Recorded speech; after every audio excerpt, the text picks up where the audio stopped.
మునగపూడి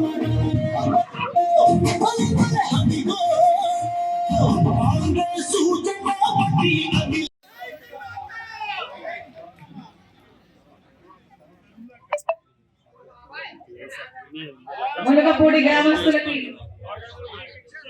చేరి వచ్చిన ప్రతి అక్కకు, ప్రతి చెల్లికి, ప్రతి అమ్మకు, ప్రతి అయ్యకు, ప్రతి అన్నకు, ప్రతి తమ్ముడికి మీ రాజశేఖర రెడ్డి బిడ్డ శిరస్సు వంచి చేతులు జోడించి మనస్ఫూర్తిగా నమస్కరించుకుంటాం.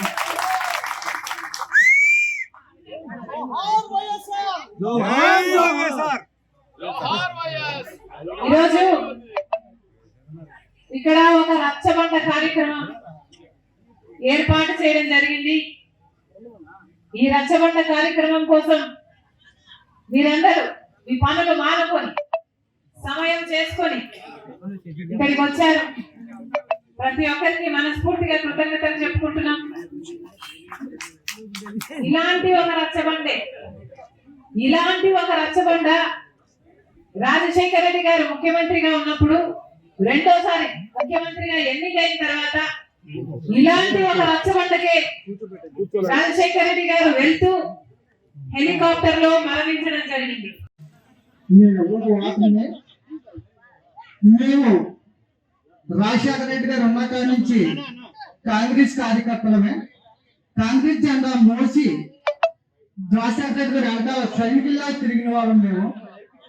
రాజశేఖర రెడ్డి గారు చనిపోయిన తర్వాత మీ కుటుంబానికి జరిగిన అన్యాయం కోసం మీ వెనకాల ఆ జెండా ఒగ్గేసి మీరు నమ్మిన సిద్ధాంతానికే వైఎస్ఆర్ జెండా, ఇక్కడ ఉన్న కాంగ్రెస్ కుటుంబం అంతా వైఎస్ఆర్ జెండా భుజాన్ని వేసుకొని మీరు పాదయాత్ర చేసినప్పుడు మీ వెనకాల జెండా పెట్టుకొని తిరిగాం.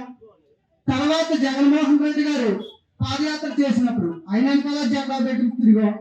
మీరు ఏం చెబితే అది వైఎస్ఆర్ కుటుంబం కోసం మా ప్రాణాలు అర్పించడానికైనా మీ వెనకాల తిరిగాం.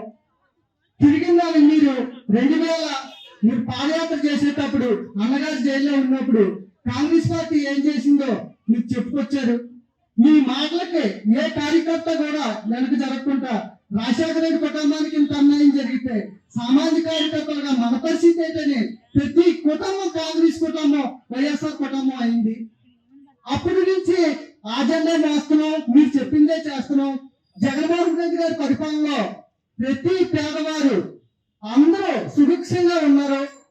పింఛనీలు వస్తున్నాయి, ఇళ్ల పొలాలు వస్తున్నాయి, అన్ని రకాలుగా బాగుంది. ఈ రోజు మళ్ళీ మీరు కాంగ్రెస్ పార్టీలో రాజశేఖర రెడ్డి గారి పేరు చార్జ్షీట్ లో చేర్చారని చూడండి. రాజశేఖర రెడ్డి గారి పేరు చార్జ్షీట్ లో చేర్చారని బాధపడే ప్రతి కార్యకర్త రాజశేఖర రెడ్డికి విజయుడిగా ఉన్న ప్రతి కార్యకర్త మీ కుటుంబంగా తిరిగారు. మళ్ళీ ఈ రోజు మీరు ఆ పాలన బాగోలేదు, మళ్ళీ కాంగ్రెస్ రావాలంటున్నారు. దానికి మీ సొల్యూషన్ చెప్తే అందరూ ఆపిస్తారని కోరుతున్నాను. పథకాలను అమలు చేశారు.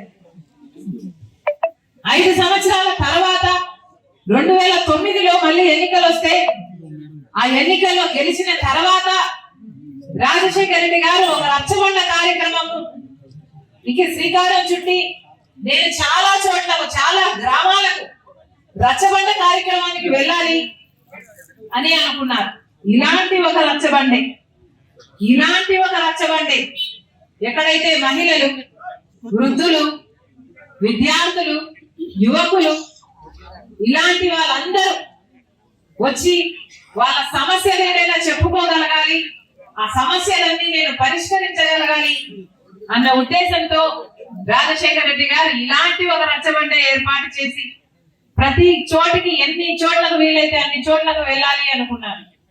ఆ రోజు రాజశేఖర రెడ్డి గారు నాతో చెప్పిన మాట, బిడ్డ నేను రచ్చబండకు వెళ్తున్నాను, రచ్చబండలో ప్రజలను కలవాలి, ఆ ప్రజలకు ఇంకా ఏమైనా సమస్యలు ఉన్నాయా అంటే ఒక చెయ్యి కూడా లేవకున్నంతగా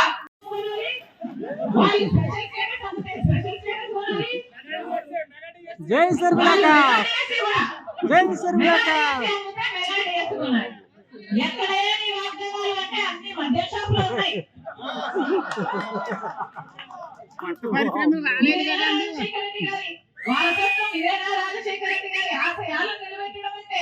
మేడం గారు కొత్త పరిశ్రమ రాలేదు, ఉన్న ఉప్పు పరిశ్రమ కూడా పోయేలా ఉందండి. ఇది కూడా వినండి, ఇది కూడా ఒక సత్యమే. మన రాష్ట్రంలో 25% మందికి లివర్ చెడిపోయి, మద్యం తాగి లివర్ చెడిపోయి మన రాష్ట్రంలో 25% మంది ఎక్కువ చచ్చిపోతున్నారు మిగతా రాష్ట్రాలతో పోలిస్తే. అయినా పర్వాలేదా? అయినా అటువంటి మద్యమే అమ్ముతారా? ఏమన్నా కల్తీ మందు అమ్మే ముందు కనీసం ఒక క్వాలిటీ చెక్ అయినా ఉందా? ఏమీ లేదు. వాళ్ళు అమ్ముతారు, వాళ్ళు అమ్మిందే కొనాలి. వాళ్ళు రెట్టింపు ధర పెట్టి అమ్మితే ఆ రెట్టింపు ధరకే కొనాలి. వాళ్ళు అమ్మిందే కొనాలి, అదే తాగాలి, అదే సాగాలి. ఇదే బ్రతుకైపోయింది కదా. ఇది ఎక్కడి న్యాయం అని అడుగుతున్నా. అట్లీస్ట్ కనీసం ఇప్పుడు ఆన్లైన్ పేమెంట్, డిజిటల్ పేమెంట్స్ కూడా లేవట, ఓన్లీ క్యాష్. జై శర్మిలక్క. ఎందుకు అని అడుగుతున్నాం అంటే రాష్ట్రానికి రావాల్సిన ట్యాక్సులు రావు, కేంద్రానికి వెళ్ళాల్సిన ట్యాక్సులు పోవు. అంతా లిక్కర్ మాఫియా. ఈ డబ్బులన్నీ వీళ్ళ జోబుల్లోకే పోతాయి. వీళ్ళు ఎంతకు ప్రొడ్యూస్ చేస్తున్నారు, ఎంతకు అమ్ముతున్నారు, ఎంత అమ్ముతున్నారు, దేనికి లెక్కలు లేవు. ఈ డబ్బులు మొత్తం వీళ్ళ జోబుల్లోకే పోతున్నాయి. వీళ్ళ రాజశేఖర రెడ్డి గారి ఆశయాలను నిలబెట్టారు.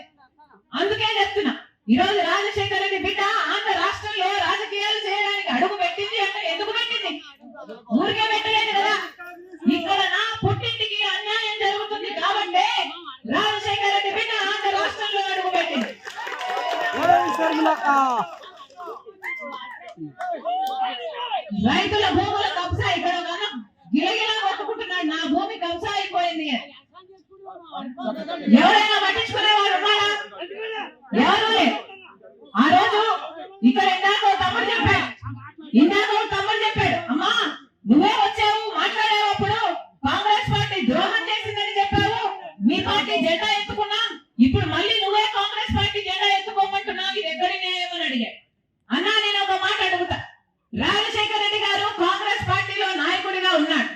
రాజశేఖర రెడ్డి గారికి కాంగ్రెస్ పార్టీ 2 సార్లు ముఖ్యమంత్రి అయ్యే అవకాశం ఇచ్చింది.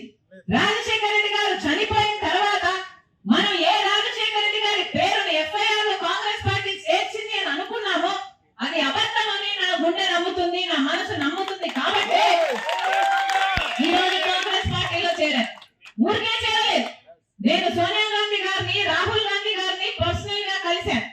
వాళ్ళు నన్ను పిలిచి కూర్చోబెట్టి నాకు చెప్పిన విషయం, తల్లి మేము రాజశేఖర రెడ్డి గారి పేరును ఎఫ్ఐఆర్ లో చేర్చలేదు, మాకు విషయం తెలియదు.